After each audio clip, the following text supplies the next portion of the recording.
Welcome to Valmiki Ramayan in English. Let's meet the creator behind it all, Dr. T.K. Bansal. What's so amazing is that he's a blind scientist from the University of Oxford. And he is on a pretty ambitious mission. Basically, he's presenting this ancient story for a whole new generation. He's taking the classic Valmiki Ramayan and turning it into modern English videos. The whole point is just to make this incredible story accessible to literally everyone. And you know what? This is actually where you can help out. It's really simple to support the project. Just like the videos, share, and subscribe.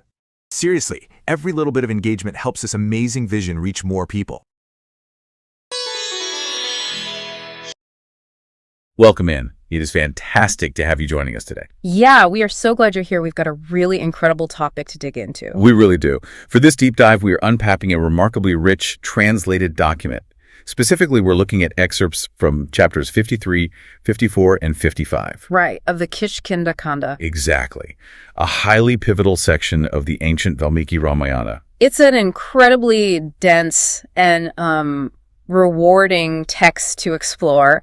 What we are analyzing today is really a highly pressurized, localized crisis within that broader epic. Yeah, it reads honestly like a modern high-stakes workplace thriller. It's got everything. Missed deadlines, mutiny, intense political strategy, crisis management. It really does. And, just to set the stage for you listening, you likely already know the overarching mission here. King Sugriva has sent this elite southern search party out. Led by Crown Prince Angad. Right, led by Angad to find Sita. But what we're looking at today is the exact moment that critical mission completely falls apart right at the edge of the world. Okay, let's unpack this. Yeah. Because they have hit a literal and figurative wall. A massive one. Yeah, they have reached the Southern Ocean. And the text vividly describes this as the dwelling place of Varuna. It's this impassable expanse of churning, horrific waves and just endless roaring. It's a terrifying physical barrier. But the ocean is only half the problem. Right. The core issue driving the plot in these chapters is the timeline. Sugriva gave this elite unit a strict, non-negotiable 1-month deadline. 1 month. And they set out in the autumn. But after getting hopelessly lost and trapped inside that magical subterranean cave of the demon Maya. Which is a whole other story. Exactly. But they get trapped, and the timeline is completely obliterated. By the time they finally navigate their way out to the shoreline, they look around and realize spring has arrived. The visual contrast the text provides here is just striking. You have these battle-hardened Vanara warriors stepping out of a dark cave, and they're greeted by mango trees heavy with beautiful spring blossoms and flowering vines. Which sounds nice, but... But for them, that beauty is a terrifying, sickening sight. The change of seasons is undeniable proof that their deadline hasn't just been missed. It has been completely blown. Which brings a completely different kind of dread into the picture.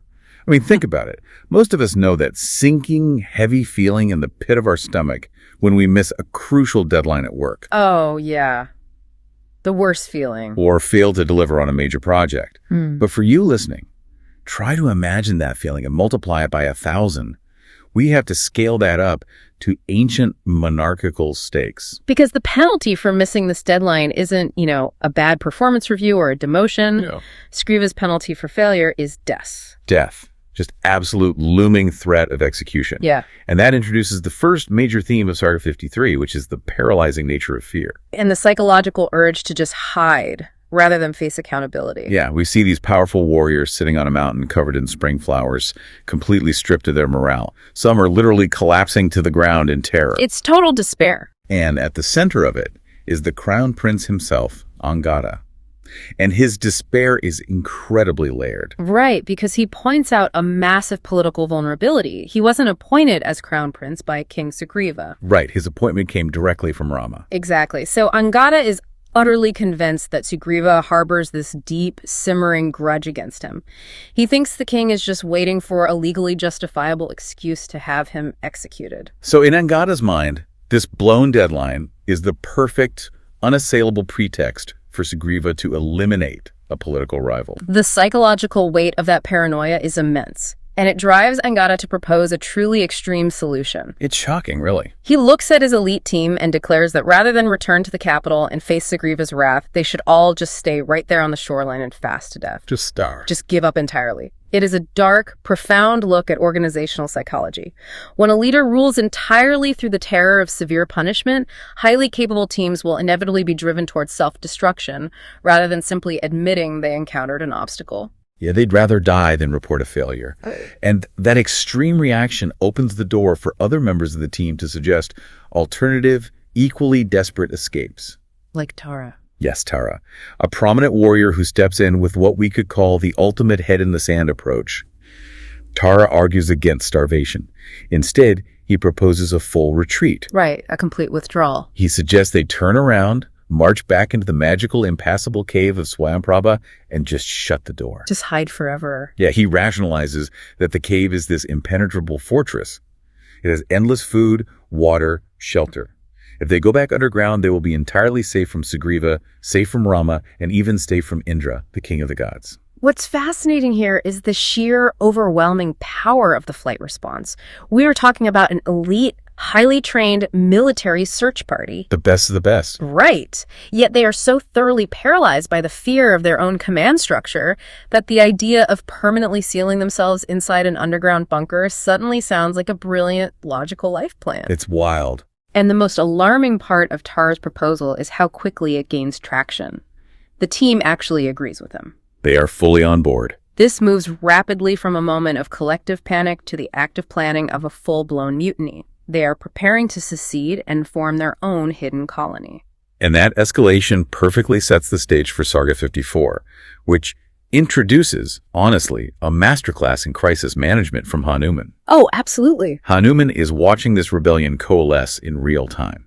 He recognizes immediately that if Angada successfully leads this team underground, he isn't just abandoning the search for Sita. He is effectively fracturing the entire kingdom. Exactly. So Hanuman instantly shifts into a strategic mindset, and his first step is to conduct a rigorous threat assessment of the man leading the mutiny. He has to evaluate Angada. And the source text, especially the historical footnotes accompanying it, provide a vivid, almost intimidating resume of Angada's capabilities. He's no lightweight. Not at all. Hanuman knows he's dealing with a prince who commands the 8 qualities of intellect. In ancient statecraft, that is no small thing. Yeah, what does that include? It means Angada possesses the deep desire to hear counsel, the ability to retain vast knowledge, the capacity to deeply understand complex meaning, and the wherepower to realize ultimate truth. So that translates to an incredibly sharp analytical opponent who cannot be easily fooled or intimidated. Exactly. And the text builds on that by detailing his command of the 4 types of power, which encompass physical might, the power of counsel, the energy of enthusiasm, and the influence of a treasury. It's a complete package. And furthermore, he possesses 14 distinct virtues crucial for a ruler, including the ability to keep state secrets, immense bravery, the endurance to suffer profound hardships, and a strict commitment to protecting refugees. The text literally compares Angada's growing influence to a waxing moon, and his intellect to Brihaspati, the guru of the gods. Wow. Precisely. Hanuman recognizes that a direct authoritarian order to stand down is just going to fail. He is facing a formidable, brilliant opponent who currently holds the emotional loyalty of the troops. So Hanuman has to pivot away from brute force. Right, he has to rely on sophisticated political strategy. Here's where it gets really interesting. Because Hanuman deploys the 4 traditional tactics of ancient statecraft. Sama, which is conciliation or gentle persuasion. Dhamma, offering gifts or incentives. Beheda, sowing division or discord. And Danda, the use of force or threats. The classic toolkit. Exactly. And looking at the volatile emotional state of the monkeys, Hanuman realizes he needs to lean incredibly heavily on Beta. Division. Yes. To stop the mutiny, he first has to break the collective loyalty to Angada. And it is a surgical, highly calculated dismantling of Angada's fantasy.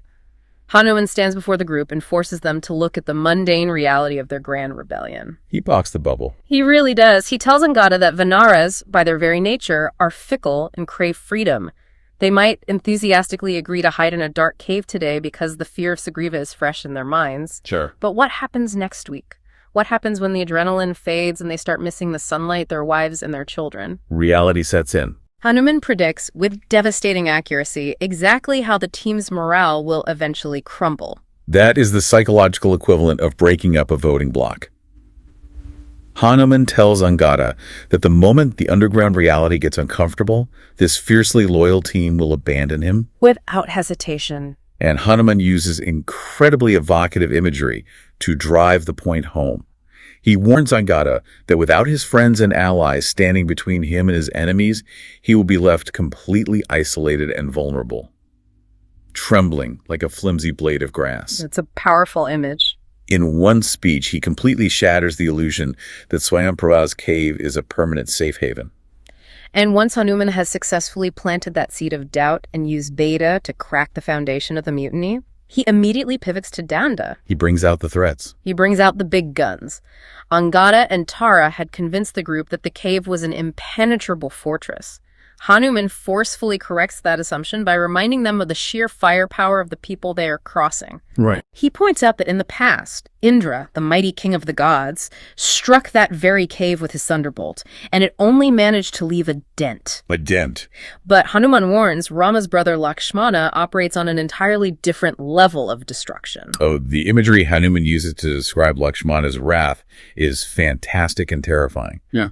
He tells the mutineers that Lakshmana's arrows are so relentlessly powerful that they won't just dent the stone. They will shred the entire mountain apart like a flimsy leaf bowl. Just tear it to pieces. It's a stunning visual. An ancient mountain ripped wide open like a disposable paper cup. Hanuman makes it crystal clear. There is no bunker deep enough and no magic strong enough to protect them from Lakshmana if they abandon this vital mission. It serves as a terrifying reality check that brings the team to the absolute brink of despair. Hanuman proves that hiding is not only cowardly, it is strategically impossible. But Hanuman is a master diplomat. His goal isn't to leave Angada cornered and hopeless. No, you always leave an exit. Exactly. In his final tactical maneuver, he pivots seamlessly back to Sama. Conciliation. He softens his approach and appeals directly to family ties and logical reason. He completely changes his tone here. He reminds Angada that King Sugriva isn't just a distant authoritarian boss. He is his uncle. Family. Hanuman paints Sugriva as a fundamentally righteous king who is devoted to his family, who deeply loves Angada's mother, and who, crucially, has no other living heir. That's a huge point. It is. Hanuman argues that if Angada simply returns humbly to the capital and explains the incredibly difficult circumstances that led to the delay, Sugriva won't execute him. Instead, Sugriva will eventually pass the throne down to him. It is a brilliant attempt at de-escalation, offering Angada a dignified path out of the crisis that preserves his life and his political future. It's a phenomenal, multi-layered display of persuasion. I mean, Hanuman addresses the logistical flaws of the cave plan, the emotional reality of the troops, the physical threat posed by Lakshmana, and finally, the personal ambition of the young prince. It's a flawless logic. But as we transition into Sarga 55, we see that Angada is far too intelligent to be easily swayed by a well-crafted speech. He sees right through it. He listens to Hanuman's entire pitch about his righteous uncle, and he outright rejects it. Angada has a very different, much darker interpretation of their shared history. Angada steps forward and delivers a searing, meticulous rebuttal. He effectively puts King Sugriva on trial in front of the troops. He really does. Listing his specific historical grievances to dismantle Hanuman's claim of Sugriva's righteousness point by point. First, he brings up a deeply traumatic family betrayal. The fact that Sugriva intentionally blocked the entrance to a cave with a massive, immovable boulder while his own brother, Vali... Who is Angada's father? Right, while his own brother was still inside fighting a demon. That historical context completely validates Angada's paranoia.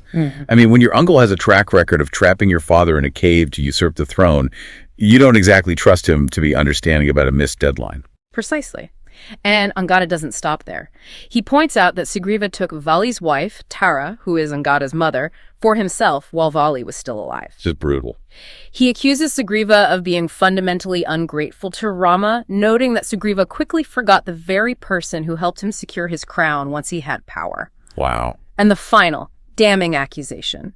Angada argues that Sugriva didn't send this elite search party out of a noble sense of duty or righteousness. He only organized the mission because he was terrified of Lakshmana's anger. So Angada looks at that long, brutal track record and concludes that Sugriva is cruel, deceitful, and utterly devoid of moral integrity. You can't really blame him. No, and this leads Angad to express a profound, heartbreaking sense of isolation. He tells the warriors that he feels like an orphan, a child of the enemy's family living a fragile existence in his own home. That is so sad. He is absolutely convinced that if he returns to the capital without Sita, Sugriva will either throw him in a secret prison for the rest of his life or quietly have him assassinated. To Angad, returning isn't a gamble. It is a guaranteed death sentence. The tragedy unfolding here is the complete irrecoverable collapse of trust. Angad feels he has exhausted all viable options. Hiding in the cave is impossible, but returning home is lethal. So he is trapped. Completely. And so he makes his final unwavering decision. He firmly rejects Tara's cave plan, but he also refuses Hanuman's plea to return. He decides to follow through with his original extreme proposition, to fast to death on the shores of the Southern Ocean. The details of this scene in the text are incredibly moving, and they carry deep spiritual weight. Angad isn't just throwing a tantrum. He is initiating prayopavesha, a strict sacred vow of fasting to death. It's highly ritualized. Yes. He goes to the northern shore, meticulously lays out sacred kusha grass facing the east, which holds specific spiritual significance regarding purity and the transition to the afterlife. And he sits down. This is a formalized, ritualistic exit from the world. It is a highly deliberate act, and as he prepares for the end, he asks the surviving members of the team to serve as his messengers. He asks them to deliver his tragic, tearful goodbyes. He sends his formal respects to Rama and Lakshmana, asks them to politely inform King Sugriva of his end, and bids farewell to his mothers Ruma and Tara. He even adds the heartbreaking prediction that his mother, Tara, will surely die of a broken heart when she receives the news of his death. If we connect this to the bigger picture, what we are witnessing is the incredibly contagious nature of despair within a team, especially when that despair originates from leadership. It trickles down. Exactly.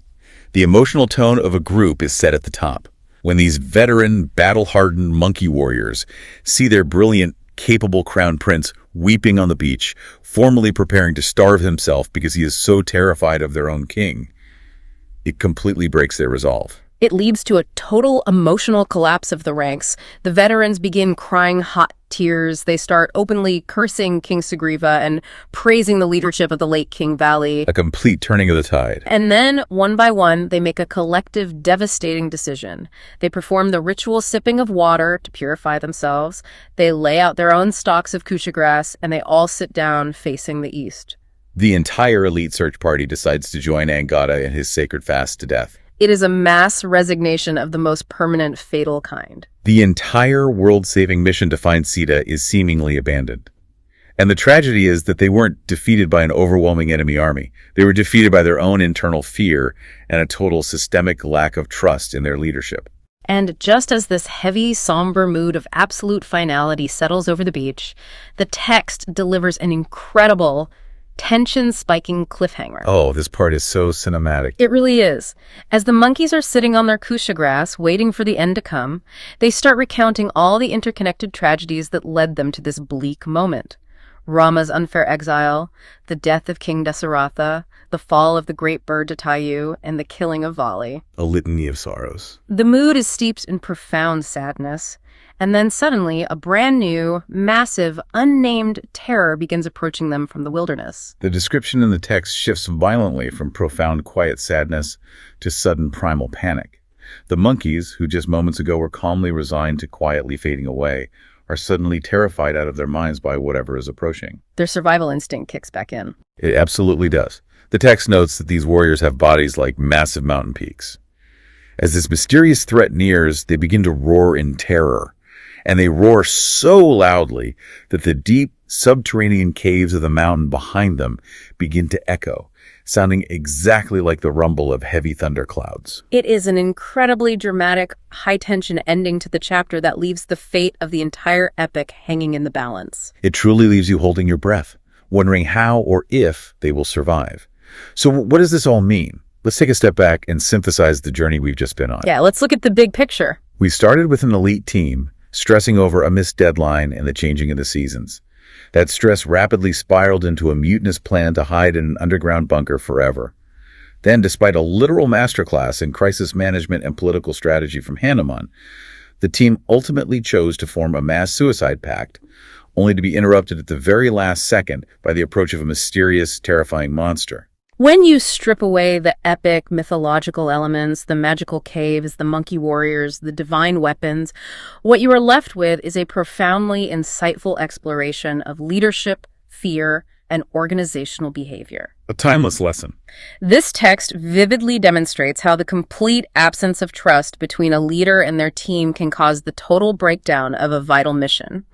Sugriva's power over his subjects was absolute, but his leadership style was rooted entirely in the threat of lethal force. Right. He demanded perfection, but he offered absolutely no grace or psychological safety. And that lack of grace is exactly what drove his best, most capable people to the brink.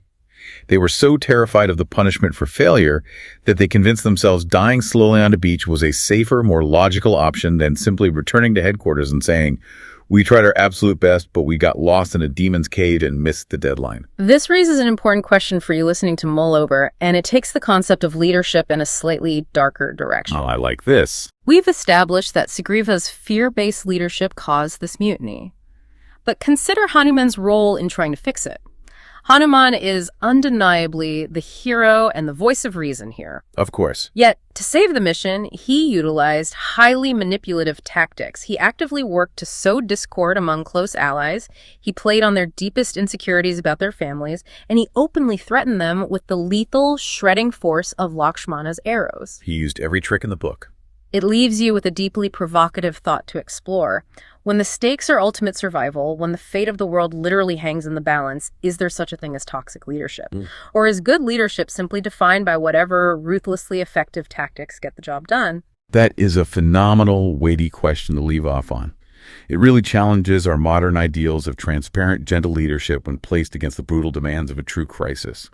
Thank you so much for joining us for this incredibly tense, fascinating deep dive into the Ramayana. We hope it gave you some compelling new perspectives on strategy, fear, and the extreme lengths people will go to when trust is broken.